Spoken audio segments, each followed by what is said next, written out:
जीवन में कभी ऐसी स्थिति आ जाए कि इतनी परेशानी बढ़ी जाए, इतनी बड़ी हो जाए कि उसका कोई हल ना निकल रहा हो। चाहे वो आपके व्यापार से लेकर हो, जॉब से लेकर हो, आपके पैसे से लेकर हो या स्वास्थ्य से लेकर हो, और आपने हर प्रकार का इलाज कर लिया, हर प्रकार का उपाय कर लिया, हर प्रकार की पूजा पाठ कर ली और हर तरीके से हर ज्ञानी की बात मानकर अपने जीवन में परिवर्तन भी कर लिया, और अब ऐसी स्थिति आ गई है कि कोई रास्ता नहीं है, सब रास्ते बंद हो चुके हैं। केवल ऐसी स्थिति में और केवल एक ही प्रॉब्लम के लिए आप बजरंग बाण का यह प्रयोग करें जो मैं आपको बताने जा रहा हूं। देखिए, इसका नाम है बजरंग बाण। जब बाण लिखा हुआ है उसके नाम के साथ में, तो यह बात तो सामने समझ ही लेनी चाहिए कि वो एक लक्ष्य के लिए है, और फिर लक्ष्य एक ही होना चाहिए। इसमें किसका अहित नहीं होना चाहिए, और ये किसी का बुरा करने के लिए या किसी ऐसे प्रयोजन से नहीं करना चाहिए, नहीं तो उल्टा हो जाएगा। आपकी अपनी पर्सनल समस्या है, तभी इसको प्रयोग कीजिए। कि मैं अपने मन की बात करता हूं और जो मुझे ठीक लगता है वो मैं आपके सम्मुख रखता हूं। मानना ना मानना आपके विवेक पर है और आपकी मर्जी है। मेरी तरफ से आपको कोई भी इस बात का दबाव नहीं है कि जो मैं कह रहा हूं आप उसे ही माने। देखिए, बजरंग बाण जो है ये भगवान की स्तुति तो है ना, एक पूजा ही है ना, एक पाठ ही है ना। और हम ये कैसे मान लें कि इसको अगर हम करेंगे तो हमें कोई नुकसान होगा, क्योंकि प्रभु भगवान कभी किसी का कोई नुकसान नहीं करते हैं। आप वैसे बजरंग बाण का पाठ करें, कोई परेशानी नहीं है। आप हनुमान चालीसा को कभी भी कैसे भी आप उसको पढ़ सकते हैं। लेकिन अगर आप चाहते हैं कि भगवान की कृपा मिले, हनुमान जी की कृपा मिले, तो पहले आपको भगवान राम को याद करना, उनकी स्तुति करना या उनका नाम लेना बहुत आवश्यक है। हर व्यक्ति को यह जान लेना बहुत आवश्यक है कि भगवान राम को याद करे बगैर, उनकी पूजा पाठ करे बगैर हनुमान जी की कृपा नहीं मिल सकती। अब मैं आता हूं मेन उपाय पे।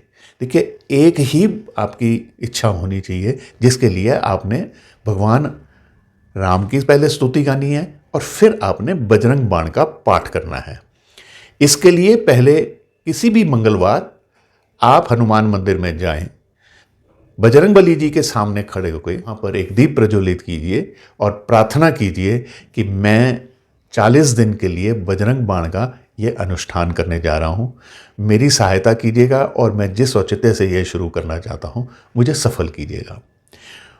और दूसरी बात यह है कि कोई भी पाठ कभी करना हो, आपका बोलने का तरीका ये बहुत मायने रखता है।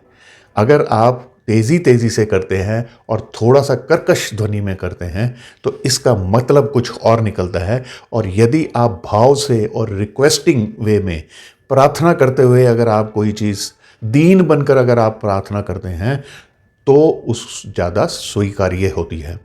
अब आपने अगले दिन सुबह हनुमान जी के चित्र के सामने बैठ के पहले भगवान राम का नाम लेना है, एक दीप प्रज्वलित करना है, चाहे घी का हो चाहे तेल का हो, किसी भी तेल का हो। आपने उनके सन्मुख बैठना है और फिर उसके बाद में आपने बजरंग बाण का पाठ पढ़ना है। एक बारी पढ़िए, 2 बारी पढ़िए, 3 बारी पढ़िए, ये आपके ऊपर, आपके समर्थ के ऊपर है। लेकिन यहाँ एक बात, चूंकि आप एक उपाय करने जा रहे हैं इसलिए एक नियम यहाँ पर लागू होता है कि आपने 40 दिन करना है और उसी समय करना है जिस समय आपने पहले दिन किया। ये आप 40 दिन तक लगातार कीजिए। 40 दिन के बाद में जब 40 दिन कंप्लीट हो जाएं, फिर हनुमान मंदिर जाइए, वहाँ पर भी चोला चढ़ाएं, दीपक प्रज्वलित करें, प्रार्थना करें कि मैंने जिस कार्य के लिए आपसे प्रार्थना की है उसे सफल कीजिए।